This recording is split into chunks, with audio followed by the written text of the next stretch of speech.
a heap of people who've rocked up just in time, which is fantastic.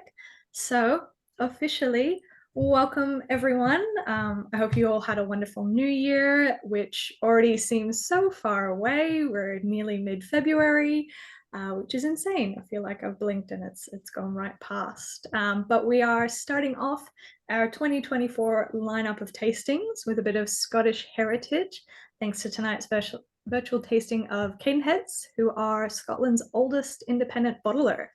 And tonight we're joined by Graham Wright, the owner of Odd Whisky Coy and purveyor of all things Cadenheads and Springbank when he can get it, and a couple of other fun indie brands. For those of you based in Adelaide or headed there anytime soon, Graham also co-owns a bar called Spear and Wright with Simon from Select Scotch Whisky. They're 2 peas in a pod, and it's definitely on my list to visit when I'm in Adelaide next month. I think I got invited to a tasting next week, and I was like, oh, I don't even remember where I live. But before we all get into dramming, back to our usual programming of housekeeping before we get into it. If you've got 6 glasses, we highly recommend that, so you can go and compare. We've got an insane array of whiskies to taste tonight, all very different, but all primarily fortified wine cask, which is very exciting. As usual, please don't drive anywhere after the tasting. All of these are pretty accessible in terms of ABV, but we still encourage responsible drinking. All the tastings are recorded as well for those who want to watch them back or are unable to join us tonight. They'll all be up on our YouTube channel, and something that I've been aiming to do for all our tastings this year, we'll see if I manage it or not, but I've been writing a brief article that goes into the backstory of the brand that we have for our virtual tasting. So if you're more inclined to read up on it rather than watching back, that article will be up on the Whisky List website in our featured brands section. So it should be published shortly if Ollie hasn't already published it as I'm speaking. So that'll be there for you to read up more on. But I think that's enough dallying. Let's get into some of this whiskey. I will post the oh, Ollie's already beaten me to posting the tasting order. Couldn't see the chat. But yeah, we'll get into tasting whiskey.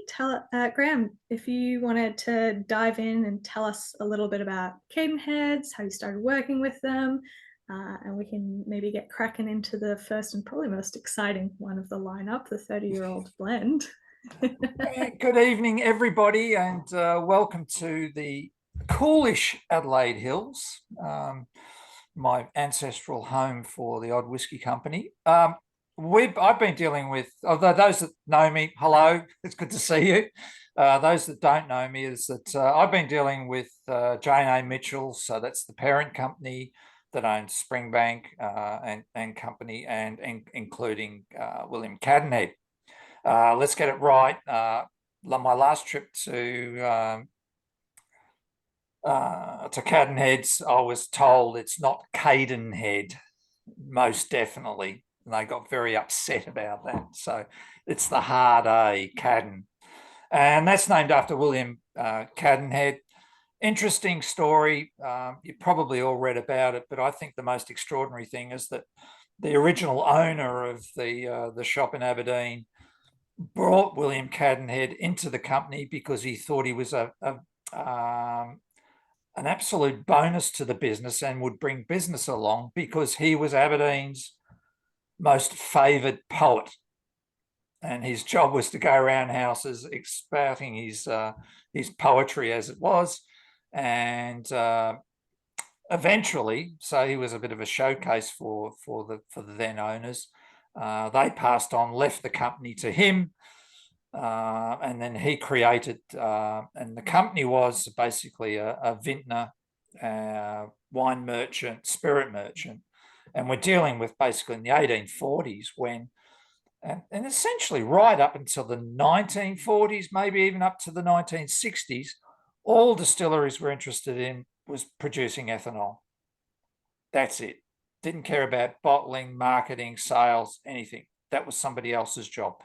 And that's where we start seeing people like William Cadenhead, obviously Johnny Walker, a whole heap of these really, really famous names came out of that 1840s, because they bought spirit. Famously, Johnny Walker used to buy spirit off Springbank. That was one of their key ingredients. And they would bottle it and package it up themselves and then on sell it. That's the way the trade runs. That's why today we have independent bottlers, because of that association. That's why the big guys don't generally get upset. But having seen what Diageo's been doing over the last 6 months or so, I suspect that they are getting upset with how many independents are out there. So that sort of leads you into where we're going. And I think it's really quite interesting. I presume that the 7 Stars is the first one you're trying. Yes. Yeah. That's so that harks back to the 1950s. That was the last time this brand was used. And in fact, that was a very well-established brand in Scotland in particular, and with William Cadenhead. They created it because one of the big features of Mr. Cadenhead's work in those 1840s, 1850s era was he was one of the very, very first to actually blend malts together to create something and create their own brands. Whereas I think the general tendency in that era was just to buy a cask, bottle it, and then sell it on and then go on to the next one. And he actually started. So Highland Man was one of their favourite ones. 7 Stars is what we're trying. So the usual story with me is that presenters always bang on right at the beginning because they want to try and get as much chat in before you actually get too much alcohol into you. But it's also a feature that the longer you wait, the expectation builds. So hopefully that first glass is going to taste really, really good. And so we're moving on to that. So, and we're going to, I reckon it's quite good to start with something I think is really quite spectacular, a 30-year-old blend, kaboom. And my quest for you is to try and find the grain whiskey in it. Over to you. Yeah. So obviously Cadenhead has their no age statement, 7 Stars, and they've had it out for a while. And is the 30-year-old going to be like a new core blend, or is it just like a fun one-off thing? We're dealing with J&A Mitchell. And if anybody knows anything about the Mitchells, about Springbank, and about Cadenheads, is that nothing is set in stone. Something will change. We all know that, you know. I'm still trying to scratch my head about the variability on things like Springbank, not 15, but particularly the 18. That every release is completely different from the last, you know, which breaks all the sort of solid rules of marketing, of keeping things the same, particularly with the big companies. And so that adds a bit of frisson of interest in there. But this one just came out of the blue. We've seen these things in the past, particularly when Frank McCarty was with them. So he was one of their very famous head distillers. And he would just go raid the warehouse and then just find a whole heap of casks that were just about to go to 40% and thought, nah, bugger it, let's create something. So in the mid-2000s, we had a series called the Creation series, which came out, dumpy bottles, and they were just mixtures of that. We originally thought that this 7 Stars may have been that sort of approach to it, but somebody has suggested that they've actually bought externally. So, but I don't know. I'll take advice on that because I haven't. Typical Cadenhead, they won't tell you anything. You know, just sell it. Get out there and sell it, they say. Yeah, fair enough. I remember that Creation series. I think like the youngest one was 32 years old or something. Yeah. And it was just absolutely wild. And they were nuts. And I hate to say it for the modern audience, they were dead cheap too. I know. This is a steal for a 30-year-old. And as I said to you, when you taste it, try and find the grain, because I can't see it. Yeah, it's a big sherry monster. Yeah, I think like I can get an inkling of North British grain, which I find is a much more approachable. Yes. It's North British or Invergordon, which are both very like good at disguising themselves as malt. Like they're not as abrasive in general compared to some of the other grain whiskies out there, Cambridge and stuff like that. Everyone is getting fruit salad. This is part of your 2-a-day, clearly. Yes. Ian says pineapple on the nose. Yeah, it's a fruit bomb. but the casks are clean, which is really good. Really nice texture, which is my big thing. You know, you got that nice big full flavored, Yeah. and you know, you got that. According to the old phrase, you got that little bit of extra change in your pocket, because I'd hate to go out and hate to think what a 30-year-old standard single malt whiskey would cost these days. Your left kidney and probably your firstborn child. So it's getting up there, and the excise isn't helping. But yeah, I feel like you can get the Oloroso, but it's not like a dominating Oloroso. I feel like that it was an Oloroso finish that, just kind of waved from across a room. Yeah. Just seen that viscous and sherry sweetness. Yeah, that viscosity is just lovely, because it just coats the mouth. But the really nice thing about it, it's not cloying. I think that's what you're getting to. So you Yeah. usually get that sweet, cloying, dominant thing, but we can actually still get the grain underneath of it, which is important. We're at 48.2%, and I think it needs it. Yeah, I It, agree. it needs that, And needs that brightness. yeah, and I imagine that probably it was a situation where some of these casks were starting to creep quite low, because I'm sure most of you guys know that, you know, yes, older whiskey is great, but there's less in the barrel, and then also the ABV starts dropping. I mean, I saw I think it was like a 34-year-old Glentarra, and it was a natural cask strength of 42%. And it was one of those situations where I think it was a Cadenhead's bottling as well, gold. And it was a situation of like, oh God, quick, get it out of the barrel before it legally becomes a liqueur. Like, we Well, can't sell it for as much. well, my buddy Simon showed me a 35-year-old bunny today, and it was at 40.7. Yeah. Yeah, yeah. I mean, that's, Yes. you're dicing there. Yeah. Yeah, it makes you wonder how Gordon and MacPhail has managed to maintain these like 75-year-old Mortlocks and stuff like that. It's like, how? What are you doing to it? Yeah, no, and I did hear a rumor that they're aiming to put out a 100-year-old. Yeah, I think so. I mean, they're the only people who have the stocks for it. Have the stocks for it. I don't even And think Cadenheads would have it either. no, I can't imagine Ken Heads had the forethought over 100 years ago to be like, you know what, let's Yeah. just save a bit aside. Just to give you a quick rundown what happened. So Cadenhead actually, Mr. Cadenhead actually built the shop up. In that time, Aberdeen was one of the powerhouses of the British Empire.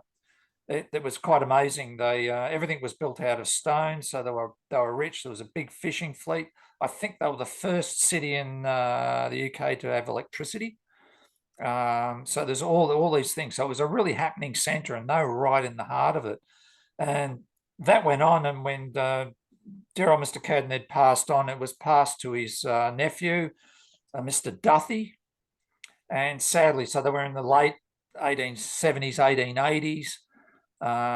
He kept the company going into the new century, but it was going backwards. And it was a really sad feature that Mr. Duthie died under a tram, and it's on the way to the bank to discuss what was happening with the company. And the company was left to the company secretary, and Morris, I think her name was, but I probably got that wrong. She had a particular skill. She knew how to buy, but she didn't know how to sell. And she kept the company going up until the late 1950s. And then the bank finally called in the debt and said, we're going to close you up because you owe us lots and lots of money. And the company basically went bust. Sotheby's got involved, and they did a clearance auction, mid 1960s. A chap by the name of Mr. Hedley Wright got interested. He was from Campbelltown. He was part of the Mitchell family, and all went to auction. And what they didn't realise that Anne Oliver, that was her name, Anne Oliver, very, very good buyer. And what they found when Sotheby's came to do the listing of the stock, they found warehouse after warehouse of absolute classic single malts sitting in their warehouse. It went to auction to clear the debt. At that stage, it was one of the biggest and most successful auctions the UK's ever had. Certainly paid off all the debts and everything. And there was a lot of stock that just basically, went into it. So, but Mr. Hedley Wright there was a rumour. No, it wasn't a rumour, but in the mid-1960s, there was a glass shortage in the UK, and he was after the glass. And the only way he could get the glass, he was told, particularly by the auctioneers, is you have to buy the company. So he bought the company. And the interesting thing, there was no glass. He got done over. But he ended up with William Cadenhead, and he thought, oh, well, we'll move it to Campbelltown and see what we can do. And then we started going into the second phase. So that's when, the 70s and 80s, it started to become quite an established brand. Go try and buy product from that era. They were very, very famous, and they got more increasingly famous and got, well wedded into the to the J&A Mitchell family. So that gives you sort of the brief outlines to it. Yeah. We might move on to whiskey number 2. So, Glencadam. No, Benriach. Benriach. Looking at the email, right. not in the chat, mate. Look, I'm not reading off the right script. That's my problem. But yeah, no. I feel like Benriach's getting a little less common in independent bottlings, just because I think obviously they've rebranded their core range now. I feel like I haven't seen as many Benriach indie Well, bottles. I'll let you into the little secret. If everybody else can just basically switch off, because this, a little bit of company information-ish. But I reckon you're right. I reckon the independents are being squeezed at the moment, because I don't know if you realise, if you actually have a look around everything that's been offered, it's looking very, very similar. So I have to say, when we got this shipment in, the last number of shipments been very dominant bourbon cask finish. And then all of a sudden with this shipment, we're seeing all these fortifieds and wine-based ones come up. So obviously there's been an influx of decent barrels come in, and they've got hold of some really, really good stuff. And quite pleasingly was to see this Benriach, because I haven't seen one an indie for a very long time, in a Sauternes cask. Yeah, there's a nice match. Yeah, double whammy of things you don't see super often. Yeah, no, very, very much so. You probably noticed too, folks, that everything's gone to 46%. Australians didn't like it, and my sales have been suffering for the last 3 or 4 years because of that. But we have seen it before. We suspect that about 10 years ago, 12 years ago, the shops in Europe complained madly about people like us getting the authentic collections and the cask strengths. So they brought out Duffy's range, which was a 46%. So that went through, and we had that for a number of years. And then we came back to the small batch and the single cask range. You remember with the gold labeling, classic, absolute beauties out of that. And then all of a sudden, about 18 months, 2 years ago, they said, that's it, 46%. That's all you're going to get on this on this new range. So that's just one of the things. There was a bit of whinging, particularly out of Australia, about, we do like cask strengths, but there was also whinging in Europe about saying that, we don't like cask strengths. We like everything to be a bit softer and a bit gentler. So, but we lost out, unfortunately. We'll swap. We'll just send us their stuff, and they can keep our stuff. But obviously the sad news was that the Cadenhead closed down, basically stopped supplying the shops in Europe. So there's been a big withdrawal, which that's got me worried as well. And then it goes back to my comments. I think there's a squeeze going on independents, and that will probably show it. So Cadenhead's went, had about 10 shops through Europe and the UK, now down to 3.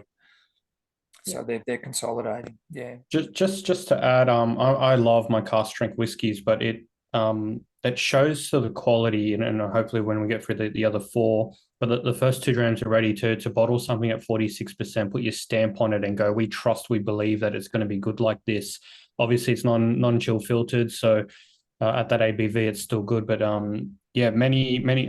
I think it's a bold move by an IB to do it at the same time. Like it's your business, it's your brand. If they choose this is the way they're going to do it, the quality of the product will always convert the consumer one way or another. And I think the first two drams we've done is it's showing really good quality.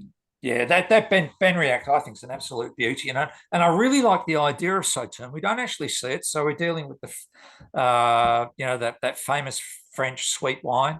So that'll be all European oak, most definitely, really high class stuff.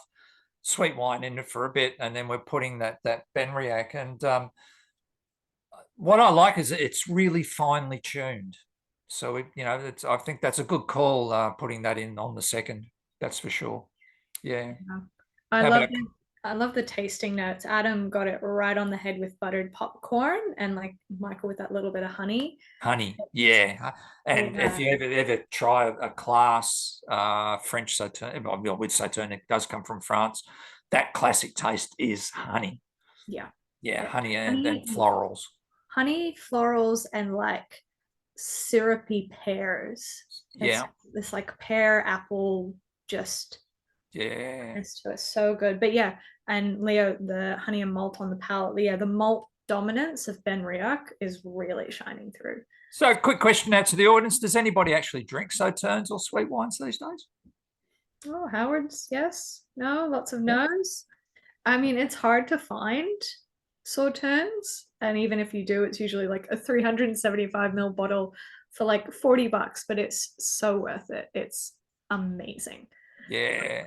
Yes. And everybody matches it up with creme brulee or ice cream and things like that. Don't. Yeah. Go the charcuterie, go the foie gras, that sort of style, that savouriness, and then you get that sweetness as a beautiful match. Blue cheese, yes, thank you. Yeah. Nice one.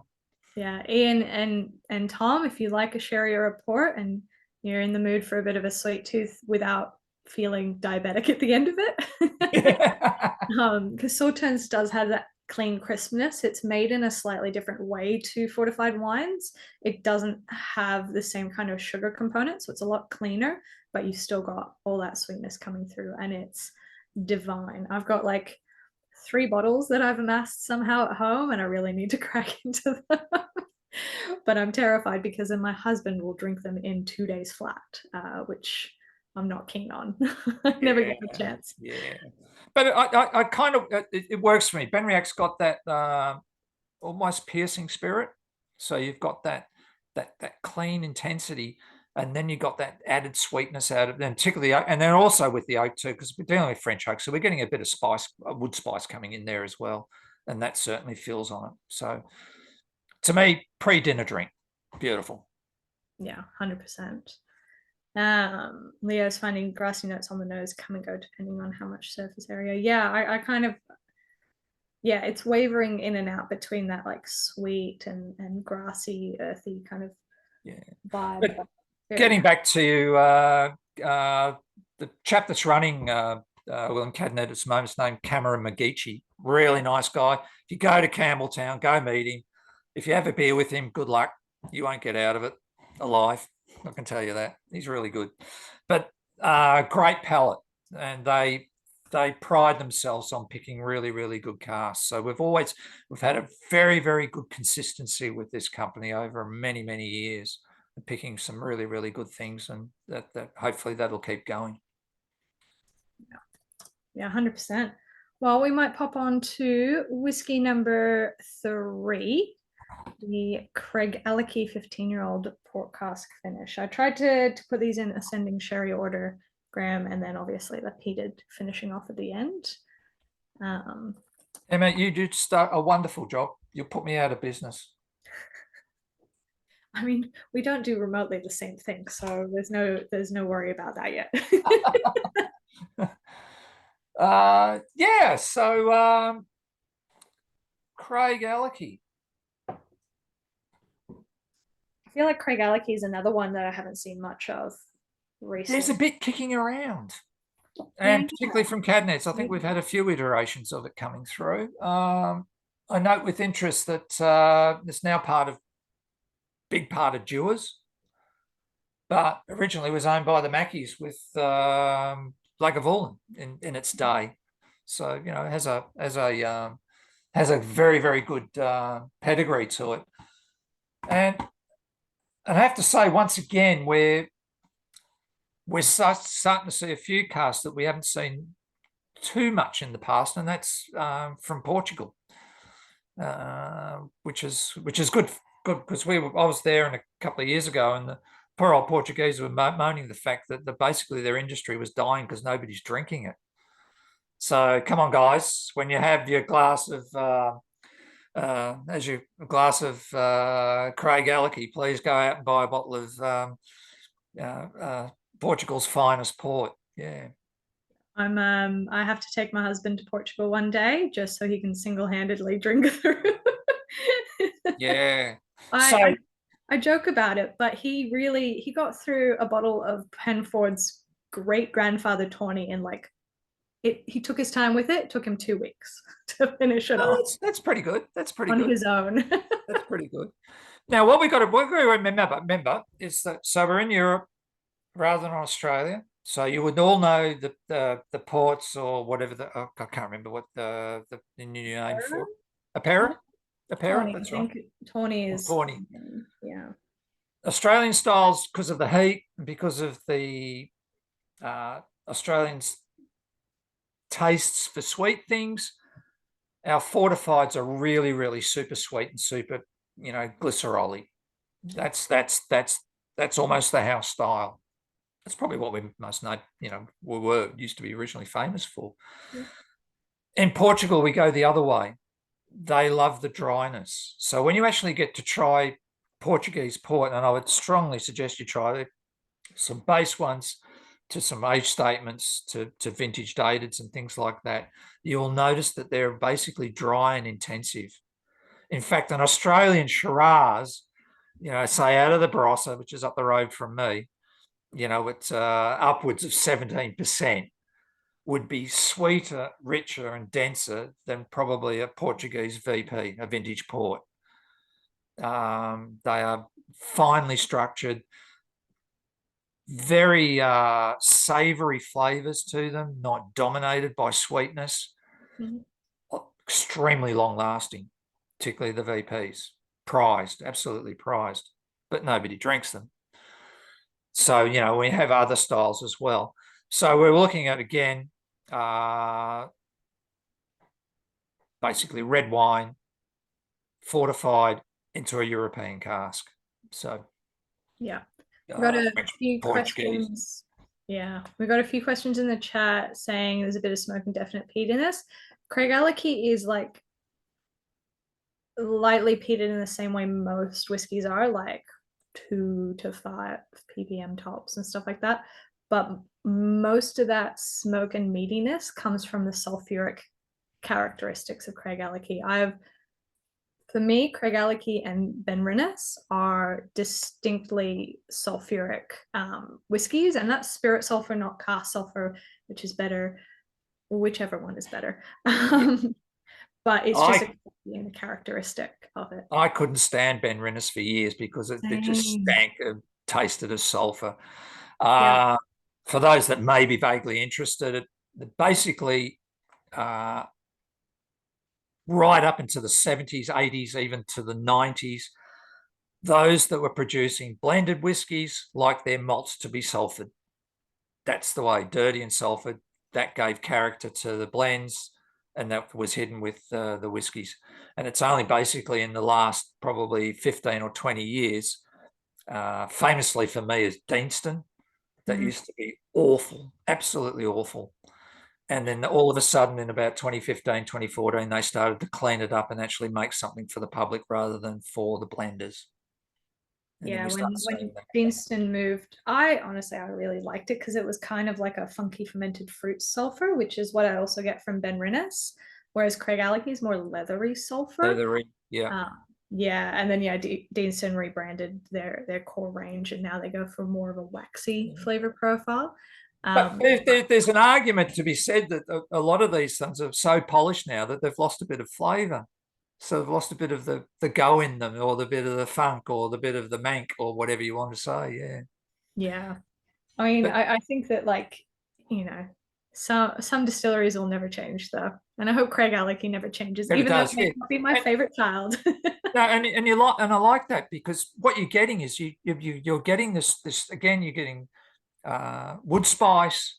We're getting a fruitiness from the and the that dry fruitiness out of the port that's gone into it.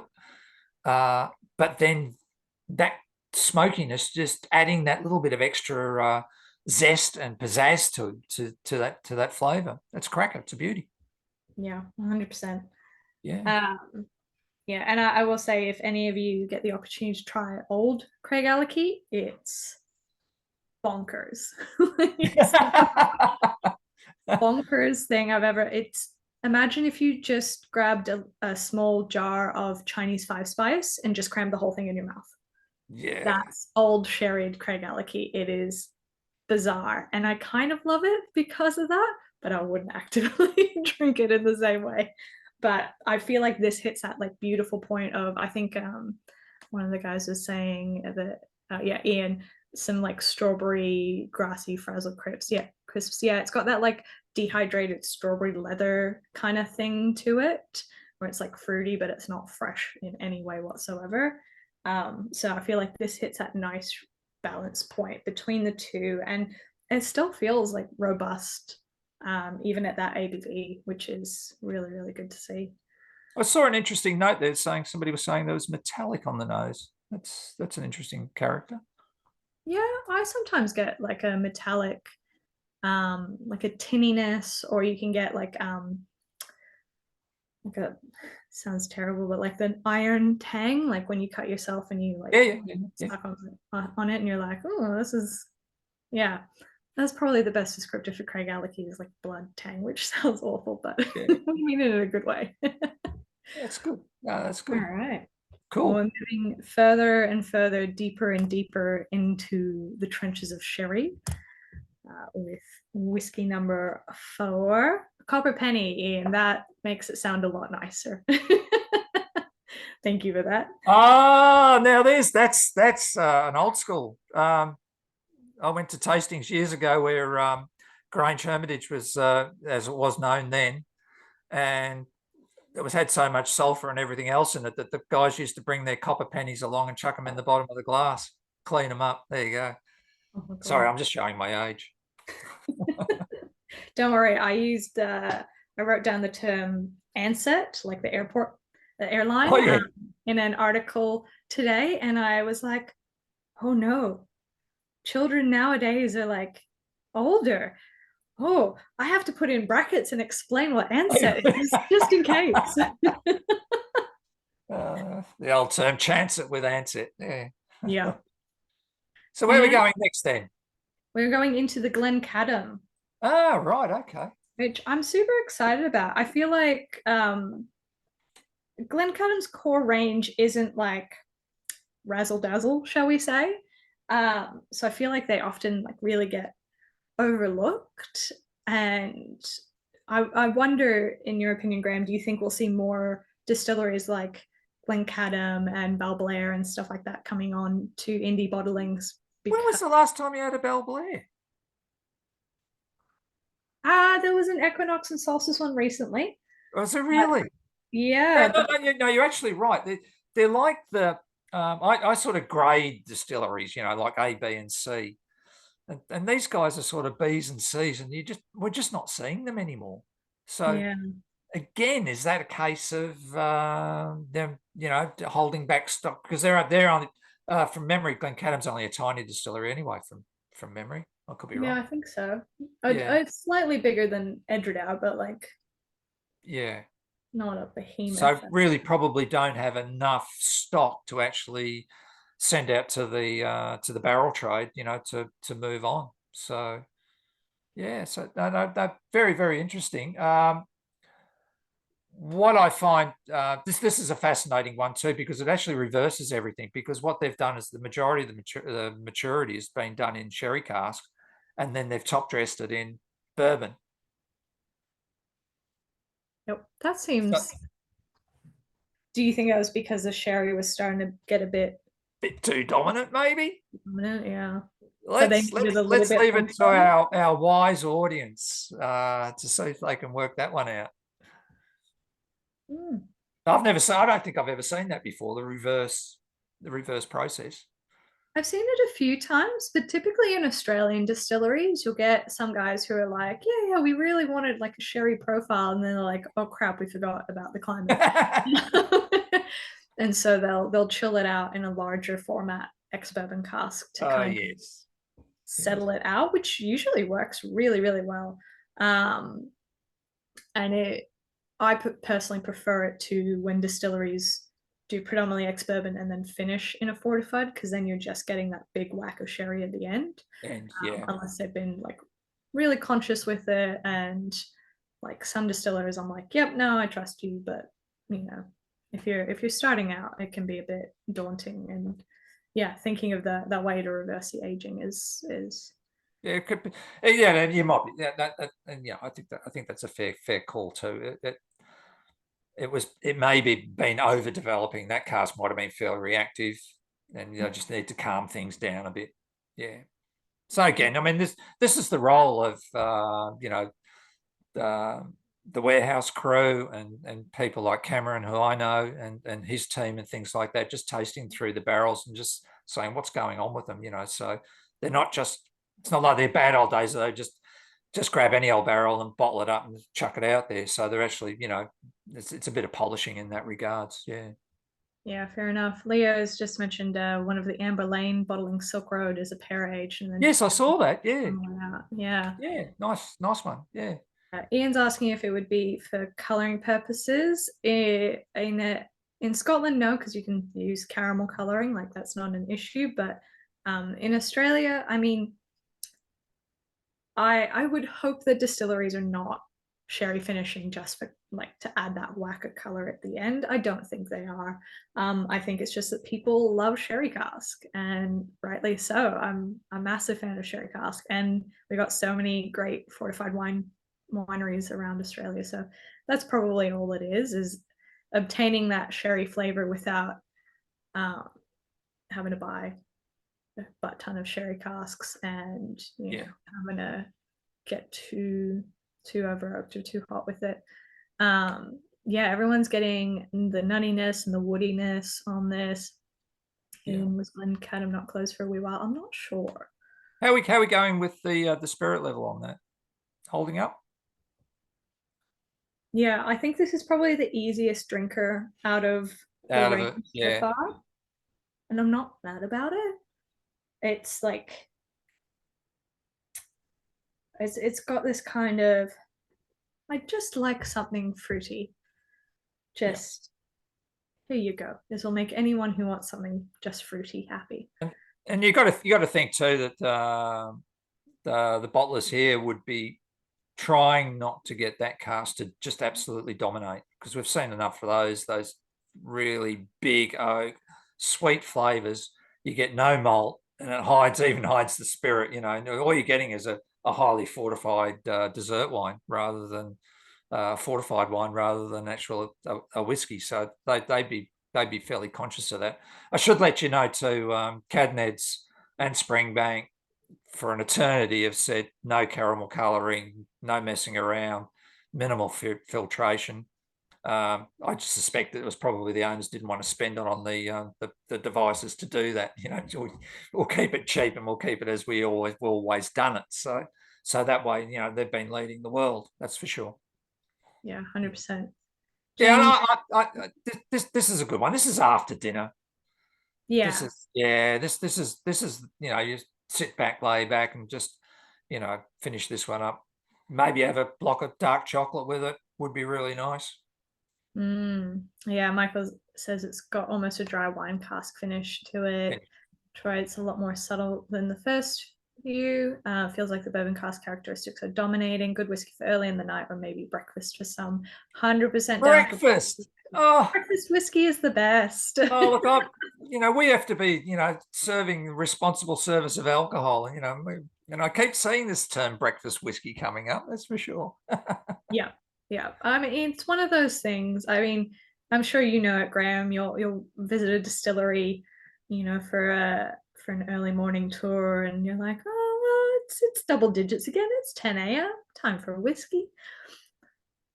Oh, look! No, I'm going to proclaim professionalism here. I reckon my palate's the freshest in the morning. So if we're doing any assessment work in the shop, or from a business and everything, I'd rather do it in the morning. Or show judging. I've done a bit of show judging. 9 o'clock, and 8:30, 8 o'clock start. Bang, get into it. Your palate's really fresh and alive. That's my excuse. Yeah, yeah, go for it, Ali. I was just going to say, your neighbor down the road, Ian Schmidt from Iniquity Tin Shed Distillery, his favorite tasting note at the moment is breakfast whiskey as well. I know, yeah, he actually created one. I think he was the one that started talking about it. He was unashamed. Oh, dear, oh dear. Oh, dear. Well, I mean, it's one of those things, you come up with some justification of, well, I haven't had any food, so it's not muddling my palate. Yeah. In the morning, if the first thing you have is whiskey, then it's. But I think what this shows, and it's always struck me that every part of the day has a particular whiskey that goes with it. So and that's where I think is important. So that means that's the beauty. Instead of having a standardized style of product across the board,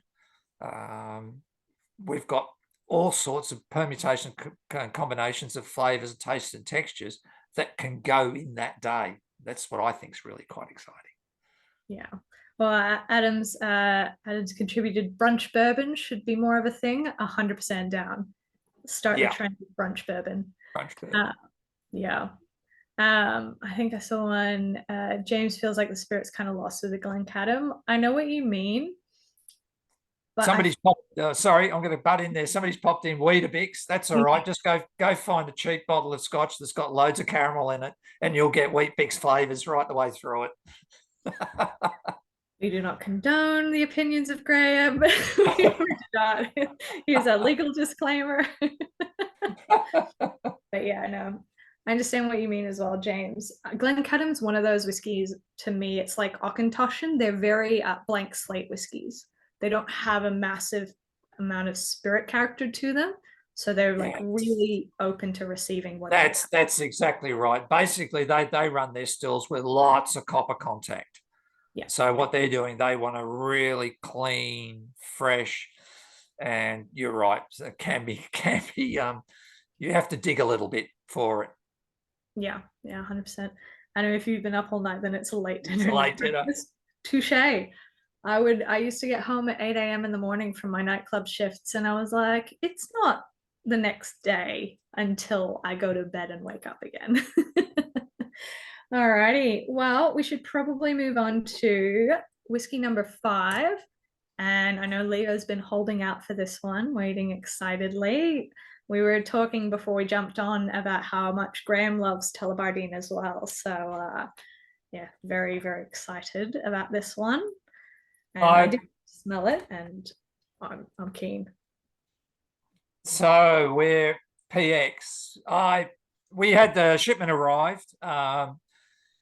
I have to say, our orders coming in from Campbelltown are getting smaller and smaller every shipment. It's really sad, including Cadenheads as well. But it was pleasing with this shipment because because of the fortified cask, so that was good. But then I pulled out the Tullibardine and had a look at it, and it was dark. Now these guys don't caramel, color it or anything. So this they've gone for a big one. What's really lovely about that? So you've got big fortified flavors, and Tullibardine's base spirit is big, rich, and malty. So they're looking for that, that complementary rather than contrast with the spirit. Yeah. It's an absolute beauty. And for the first time in my life, for a very long time, Tullibardine was almost the first one to sell out, except for the last one we're going to try. Yeah, I'm super keen for that. Yeah. I instantly, wave of nostalgia when I smelled that. It's those the fruit roll-ups that you had as a kid, but the dark ones, because there was like the lighter colored fruit roll-ups and the darker colored fruit roll-ups, which were more like grapey, strawberry, berry flavored. Very much like dark fruit roll-up vibes. Ah, sweet. Yeah, Leo's a fan after visiting the distillery. 1990s caskings suffered from poor quality bourbon casks. Yeah, and Yep. we're seeing much more. I was going to ask as well, because like obviously almost all of these, actually all of these have sherry influence of some kind or another. For Tullibardine, they're owned by like a big winery company now, I think. But Yeah, that's right. Yes. But yeah, is Cadenhead's moving towards trying to obtain more of a sherry profile in Well, general? yeah, no, that's what I was sort of,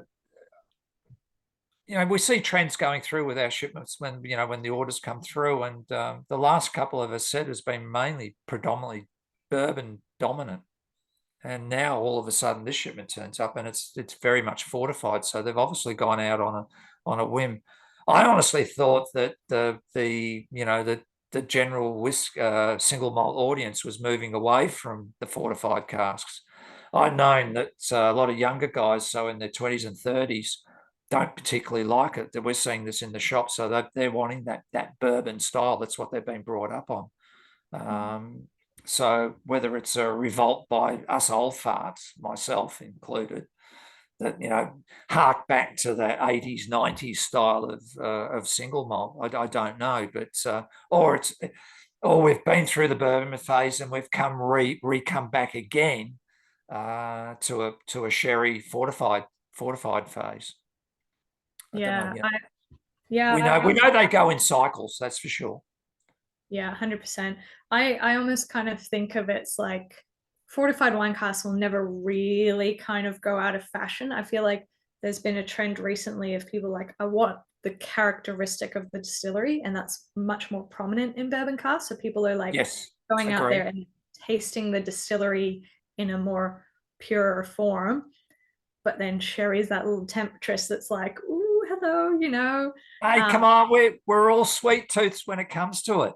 We are. We're hard for sugar. So do you ever see a dry whiskey? I've tasted a dry whiskey, but nobody ever advertises themselves as dry. No, they don't, do they? No. So that's why these are an absolute winner. So this Tullibardine this is definitely late night. You can certainly have some desserts with it, but this one's is a dessert all on its own. But it's an amazing cask. It really is. That's fat and it's rich and it's sweet, and there's a big time and place, and for a certain audience, that's the taste of classic single malts. As I was saying, Tullibardine's gone through multiple ownerships. It was a brand new company that was built in the 1948, I think. So just that immediate post-war. It was associated with, I can't remember, the very famous confectionery company Baxter's. And when I visited there in the early 2000s, it was all about gift shops buying lollies and sweets and maybe a bottle of malt on the side. But I always thought that the underlying spirit was of high quality, and I think the marketers got to it and they wanted to go for a wider audience, and so we saw a lot of boring stuff, a lot of light stuff, and product that just really just didn't crack it. But we fortunately, I used to bring it in years ago too, and there was a couple of sherry casks there that was absolutely stunning. So I just have this soft spot for it, that's for sure. Yeah, 100%. I agree with the like if you get the chance to go when I was there last year, it feels very much like a gift shop, and then it's like, oh yeah, through this door is the distillery, and you're like, where are the glass screens so I can see the gloriousness? But I mean it's super cute, super quaint little town. But yeah, loving the tasting notes, black currant juice, a little bit of mint on the nose. Has a nose similar to grappa. I agree with that, Adam. It's got that like kind of zippy, I suppose you could say, nose to it. Yeah, it's got a bit of life. Yeah, there's still got life in it. That's for sure. Yeah. Yeah, for sure. Adam I says like that. apparently Coats the palate. It really does. Every crack fills up. That's the whole thing. yeah. Yeah. Yeah. That's class to Tasty me. for that ABV, very versatile for 46%. Light on the PX, but not like, yeah. I think Adam's saying there's some American oak shortages that are going to be hitting in the next 10 years. But then Ian also points out a good thing is that there's more American single malts and American whiskies coming onto the market that are not tied to the virgin oak barrels. So that's a fact now, is it, that they are going to allow secondary use of barrels in America then?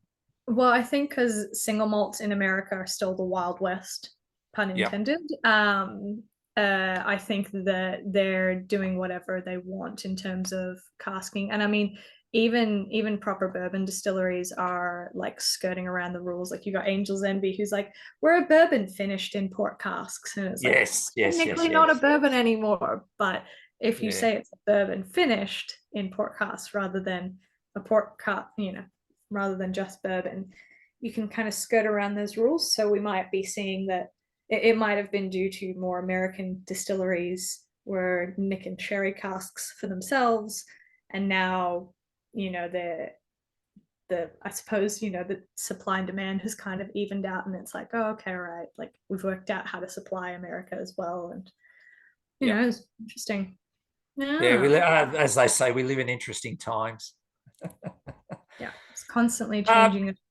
Oliver asked about, do we get much choice these days? Well, sadly, no. It's. I think we get offered something, and you just got to take it. That's what's happening with the Mitchell family at the moment. So that's whether the big three that come out of Springbank and Cadenhead is exactly the same. So we can take whatever we can get hold of, which is quite extraordinary because wasn't that long ago that we'd have to go to shows and go tout the business around, and nobody was that fussed with it. They weren't fussed with Springbank, they weren't fussed with Cadenhead, and we had to go out there and sell it and build the brand, and then all of a sudden it becomes popular and we can't get all of it.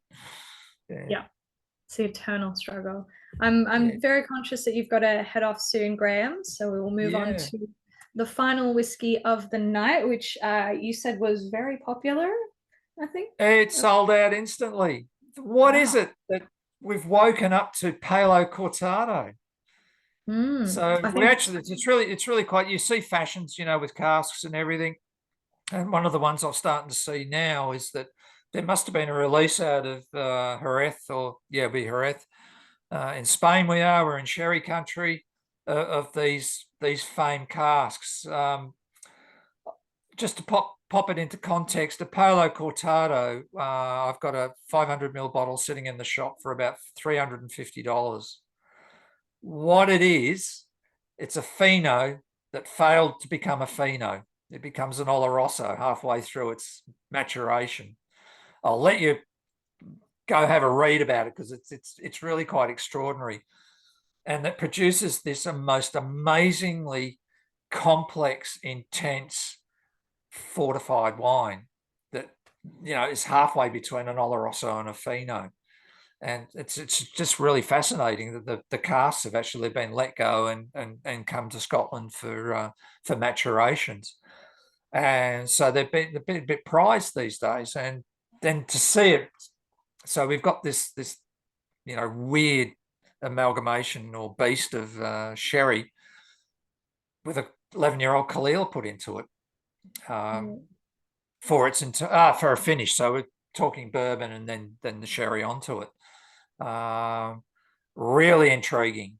So you're getting that interplay because Palo Cortados can be quite dry, so they're not big sweet things. They're quite dry, but they've got a myriad of flavors going on into it. Again, we're using European oak for that top dressing, so we're getting some oak spice as well. And then you got that classic ashiness, and you can see it all the way. It's beautiful Caol. Yeah, that's spectacular. It's almost like on that first sip, You know, when you get those like sticky, sweet, spicy, glazed grilled fish from particularly like in Asian cuisines, it's Ah, got that like yes. grilled fish with like a sticky lychee chili syrup all over it. It's oh, yum. I think it's more people are waking up to the beauty of heavily peated whiskey with fortified wine casks of any variety. It's pretty much a match made in heaven, I think. Yeah. Yeah, I've got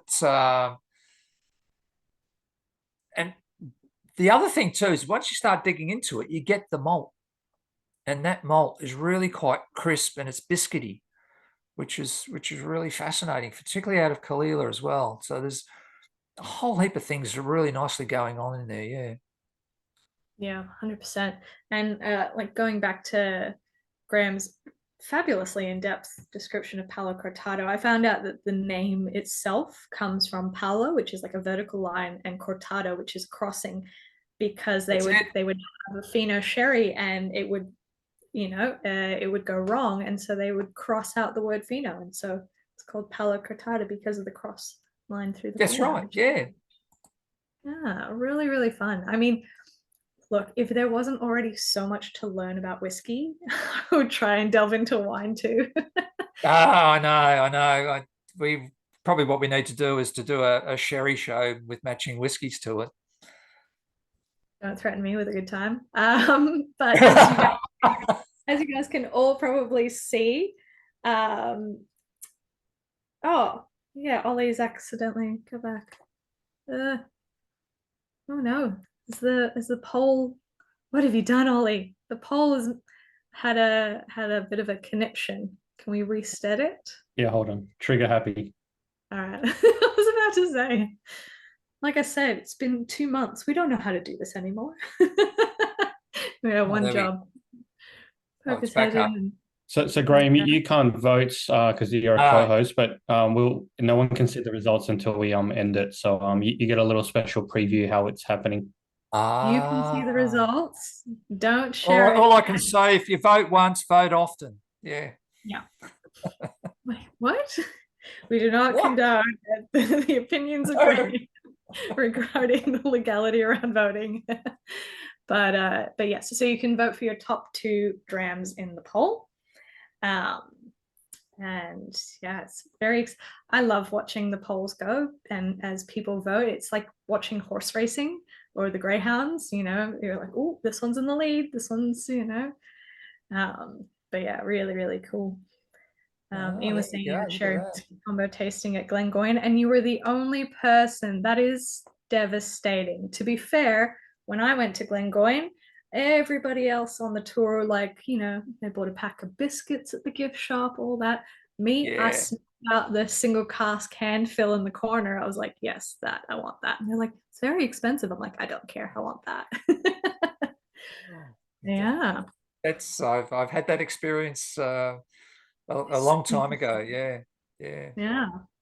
But no, going into this tasting, I was like, I hope everyone's going to be okay, that they're all like 46%. But I think that this has been absolutely outstanding in terms of like the complexity and richness of the flavor profile. Even Troy saying overall great whiskeys. Yeah, plenty of flavor, all of them, Yeah, we all like cask strength whiskies, but there's just an occasion where you don't want to have to fight with the spirit sometimes. You want that I suppose that gentleness, and it's got its 46. I'm glad it's not even 42 or 43 or God forbid 40. I mean they start looking weak at that stage, but I think if you're going to you start getting a bit concerned then. Yeah. But yeah, all right, ready to share the poll, Ollie? Drum roll. I am amazed. Well, I'm not amazed. I expected the Tullibardine would be high, but I'm amazed the Craigellachie tied with the Caol. People how about that, that sulfury funkiness. Nice. That's fantastic. Yeah. Well, I suppose that officially concludes our first tasting back of the year. Thank you so much for joining us, Graham, and sharing these drams with us, sharing your knowledge of Cadenheads. I will say it correctly now. That's The right. usual Bill. But Don't get into trouble when you go over there. That's for sure. I know they're ruthless. It's been an absolute pleasure, and you've made my day today. Thank you. Well, there's not much left of it, so That's right. I would, I've made the last few hours of your day. But yes, no, an absolutely wonderful. Come back soon, Graham. We'd love to have you on again soon. Is that right? Yeah. Really? Yeah. I just thought you'd be showing me the door, Oliver, and say, don't come back and dirty my towels ever again, you know? No, just No, I'd love to. Yeah, if we can help you out anytime. Yeah. Yeah. I just grab it on. For those lucky enough going to the first whiskey show of the year, which is in Adelaide, I can't remember the dates. March. 3rd of March. Yes, Adelaide Whiskey Show. Graham will be one of the stands, so he will have a wonderful selection of drams to try there as well. Yeah, and if you do come along, please make yourself known. Yeah, 100%. But yes, thank you everyone for joining us tonight. Great start to the year. We've got lots of fun, intriguing, interesting new virtual tastings coming for you throughout the year. And that's even without knowing all the whiskey releases that will be happening throughout the year. Really, really looking forward to it. But fabulous. Yes, thank you so much. Take care, everyone. Take care, Graham. Enjoy whatever you've got planned after this. We'll speak soon. See ya. Good night, Bye. everybody. No. Yeah, so that was Graham from the Odd Whisky Coy. But if there's any whiskies tonight or like any time, I think most of these have sold out. Just drop us an email and we'll sort you out. They're obviously listed on the website as well. But yeah, we'll do our best. I think you mentioned that the Coel is long sold out already. But yeah, first virtual of the year done and dusted. Good to see you all. Any final questions, thoughts, feedback, opinions? Yeah, let us know and we'll keen to keep doing these tastings. If you guys are all keen, we'll keep doing it too. Yep. And the Cadenhead's info article that captures essentially what Graham said and more is up on the website as well if you wanted to read that.